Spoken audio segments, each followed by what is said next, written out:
You are kneeling in a chalk tunnel 4 meters underground, in a hole so narrow you cannot turn around. There is no light except a small lamp burning animal fat. Above you, 6,000 years of soil and stone. In your hand is a piece of deer antler, worn smooth at one end from months of use. You swing it into the rock face in front of you again and again and again, because somewhere in this tunnel is a seam of flint. And that flint is the difference between your family eating this winter and your family not eating this winter. This was a normal Tuesday for a person living in Neolithic Britain, and the tool in their hand, that curved, pointed piece of antler, is one of the direct ancestors of something you have probably used yourself. A pickaxe. So stick around, because the story of how humans built the tool that dug up civilization is stranger and older than you think. And if any of this surprises you, consider subscribing before we get into it. So, how did ancient humans invent the pickaxe? The short answer is that they didn't invent it once. They invented it slowly, by accident, across tens of thousands of years, by solving one very specific and very stubborn problem. How do you get something out of the ground when the ground does not want to let go of it?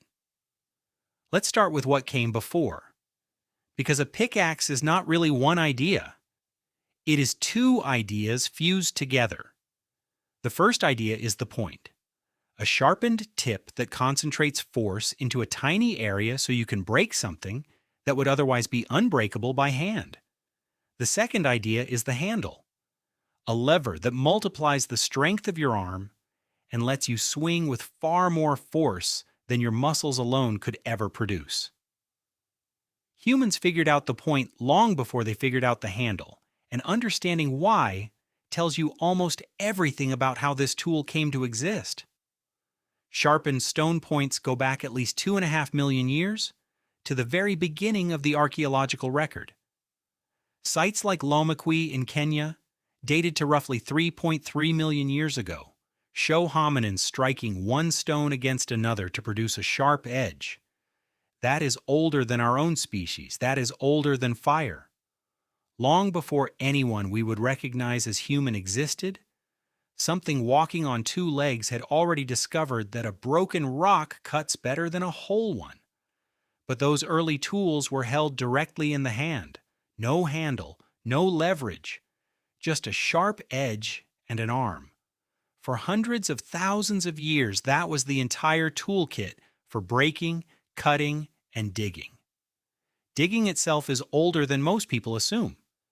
Chimpanzees today use sticks to dig for termites and tubers, which tells us that the basic idea of pushing a pointed object into the ground to extract something valuable predates humans entirely. Early hominins almost certainly did the same thing, using sharpened branches to pull up roots and tubers long before they worked stone into points. Anthropologist Richard Wrangham has argued that access to underground food sources, dug up with simple wooden tools, may have been critical to the survival of early hominins during dry seasons when fruit was scarce. The pickaxe, in its most primitive sense, starts here. Not with mining, with hunger, but a digging stick and a stone point are not a pickaxe yet. For that, you need someone to combine them. And that combination did not happen quickly. It took an enormous leap in a completely different area of human development. Hafting. Hafting is the technical term for attaching a stone or bone point to a wooden shaft, and it is one of the most underrated inventions in human history. It sounds simple. It is not. You have to shape the stone so it will not shatter on impact. You have to carve or burn a socket into the wood that fits the stone exactly. You need some kind of adhesive, usually a mixture of tree resin, beeswax, and ground ochre, heated and cooled at the right temperatures to bind stone to wood without becoming brittle or gummy. And you need cordage, sinew, or plant fiber, wound tightly enough to hold everything together through repeated violent impact. Archaeologist Lynn Wadley and her team excavating at Sibidu Cave in South Africa, found hafted tools using this exact multi-ingredient adhesive dating back roughly 70,000 years. That means our ancestors were essentially running a small chemistry lab, mixing and testing compounds by firelight, tens of thousands of years before anyone wrote anything down. Hafting turned a handheld point into a lever. It turned a rock into a tool that could strike with the force of an entire swinging arm instead of just a wrist. This is the moment the pickaxe becomes mechanically possible. Now think about what that means. Once you can haft a point onto a shaft, you can build almost anything. Spears for hunting, adzes for shaping wood, and eventually picks for breaking rock and prying material out of the earth. But early humans did not go straight from hafted spears to mining tools. There was a specific pressure that pushed them there, and that pressure was flint. Flint is one of the most important substances in prehistoric technology. It breaks in predictable, controllable ways, producing edges sharp enough to cut through hide, bone, and meat with almost surgical precision. For most of the Stone Age, humans collected flint from the surface, wherever glaciers or erosion had exposed it. But surface flint is limited, and as populations grew and demand for tools increased, the best flint, the densest, purest, most reliable flint was underground, locked inside layers of chalk. This is where the story gets genuinely remarkable. Around 5,000 years ago, in what is now Norfolk, England, Neolithic communities began digging vertical shafts straight down through solid chalk to reach flint seams below the surface. The site is called Grimes Graves, and it remains one of the most astonishing engineering achievements of the prehistoric world. Some of the shafts descend over 10 meters, roughly the height of a 3-story building, dug entirely by hand, entirely without metal tools.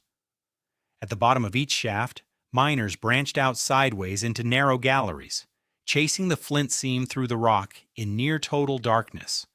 And here is the detail that connects directly to the pickaxe.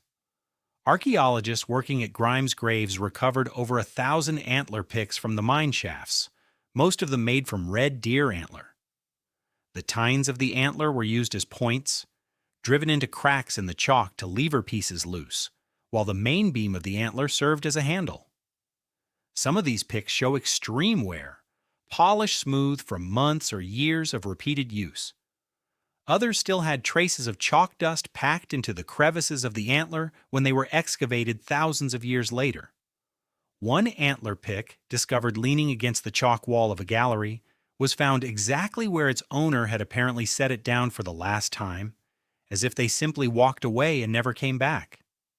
This is not a symbolic origin story. This is the literal physical tool, a hard point and a solid handle, used specifically to break rock and extract material from underground, functioning on the exact same mechanical principle as the steel pickaxe sitting in a hardware store today. Grimes Graves was not unique.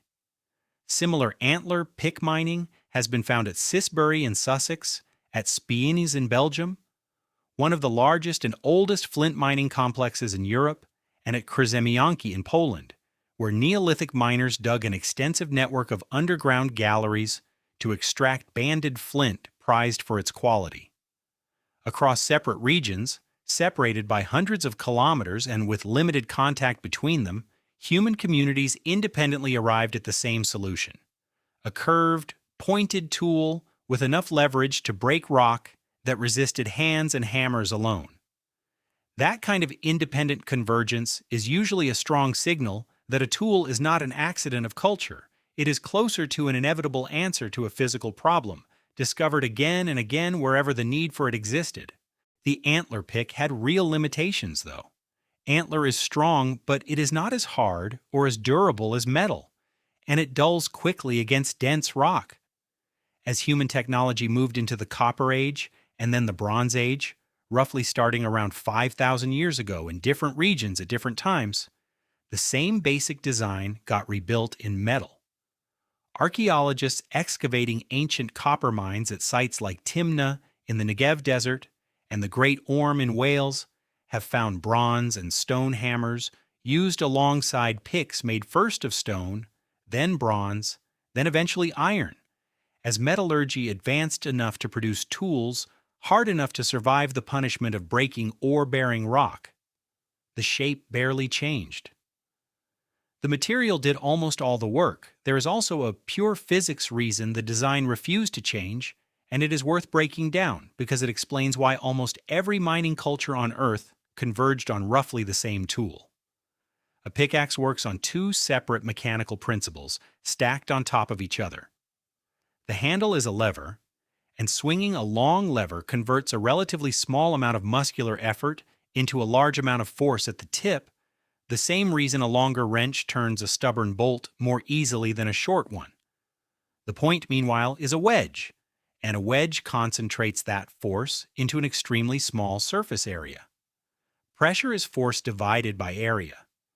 So shrinking the contact point down to a few square millimeters multiplies the effective pressure enormously, easily enough to exceed the point where rock fractures.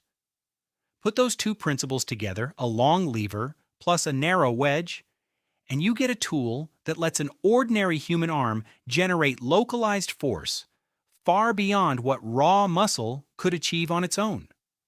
Once ancient toolmakers stumbled onto that combination, whether they understood the physics or not, refining it further meant improving the materials, not reinventing the shape. This is worth sitting with for a second, because it explains why the pickaxe has essentially the same silhouette today that it had 5,000 years ago. 2 points, or a point and a flat blade, mounted perpendicular to a long handle, swung in an arc to concentrate the full force of the swing into a tiny contact area. That shape is not a fashion choice. It is close to the most efficient possible design for converting a human swing into rock-breaking force. And once a species finds something close to a physical optimum, there is very little reason to change it. Compare that to something like clothing or writing, where styles shift constantly across cultures. Mining tools did not really do that. The chalk miners of Neolithic England, the copper miners of Bronze Age Wales, the iron miners of Roman Britain, and a construction worker on a job site this morning are all, in a real sense, using the same idea. The Romans are actually a critical link in this story because they industrialized mining at a scale nobody had attempted before. Roman engineers developed iron picks specifically shaped and weighted for different types of rock, alongside an entire mining infrastructure of drainage systems, ventilation shafts, and even early hydraulic techniques for breaking rock using controlled flooding.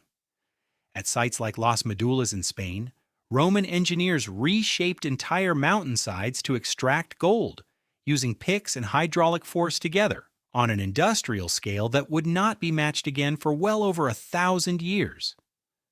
The word pickaxe itself likely comes from this long lineage, a fusion of pick, from the Old French pick, meaning a pointed tool, an axe, referencing the swinging, chopping motion of use.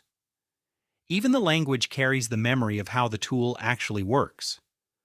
Roman military engineers even standardized pick production for the legions, issuing tools of consistent weight and shape to soldiers who were expected to dig fortifications, siege trenches, and roadbeds as readily as they were expected to fight. A tool that started as an antler tine pried out of a flint seam in Neolithic England had, within a few thousand years, become standard military equipment, carried across 3 continents. Through the medieval period and into the early industrial era, the pickaxe changed remarkably little. Coal miners across Europe used it. Tin miners in Cornwall used it. And when railways and canals needed to be cut through solid rock during the Industrial Revolution, it was still the pickaxe, alongside black powder and later dynamite, doing the physical work of breaking ground. It followed human expansion almost everywhere. It dug the foundations of cities. It cut through mountains for railroads. It was standard equipment during gold rushes on multiple continents, from California to Australia to South Africa, where a single well-made pickaxe could be the difference between striking a fortune and striking nothing at all. Photographs from the California gold rush of 1849 show prospectors posing with pickaxes the way a modern worker might pose with a laptop, not as a novelty, but as the single object that defined their entire livelihood. For a huge stretch of human economic history, owning a good pick was closer to owning a business than owning a tool. So here is the answer. How did ancient humans invent the pickaxe? They did it in layers, the same way they invented almost everything else that seems obvious in hindsight. First, they discovered that a sharpened point could break what an open hand could not. Then, they learned to dig with simple wooden tools, driven by hunger and the need to reach food buried underground. Then they solved one of the hardest engineering problems of the ancient world, hafting, binding stone or antler to wood so tightly that the combined tool could survive repeated violent impact. Then, faced with a very specific problem, valuable flint locked inside solid chalk, they built the first true picks out of antler and drove them into the earth by candlelight, 10 meters underground, in tunnels barely wide enough for a human body. Then, as metallurgy advanced, they rebuilt the same design in copper, bronze, and iron, refining the material without changing the fundamental shape, because the shape had already solved the problem as well as it could be solved. It was not one invention. It was the same idea, discovered independently in different places, and slowly perfected across roughly 5,000 years, using materials that got harder while the underlying physics stayed exactly the same. Was this inevitable? Probably close to it. Give any technological species a need to extract material from resistant rock, a supply of wood for leverage, and something hard enough to hold a point, and the pickaxe is close to the natural endpoint. The specific materials changed. Antler, then stone, then bronze, then iron, then steel. But the geometry barely moved at all, because the geometry was never really a cultural choice. It was a solution to a mechanical problem that does not care what century you are in. Right now, somewhere on this planet, someone is swinging a pickaxe, maybe on a construction site. Maybe breaking up an old patio in a backyard. Maybe deep in a mine that looks almost nothing like Grimes' graves, and yet works on exactly the same principle that a person figured out with a piece of deer antler 5,000 years ago, kneeling in the dark, trying to feed their family. That connects you to them more directly than almost anything else in daily life. A tool shape, tested by thousands of generations, still doing precisely the job it was built to do. If you found this as fascinating as I did digging into it, do stay subscribed, because there is a lot more ancient history like this coming. And here is a question for you. Out of everything humans dug for across history, flint, copper, gold, salt, which one do you think was actually worth risking your life underground for? Let me know what you think in the comments. Until next time, see you soon.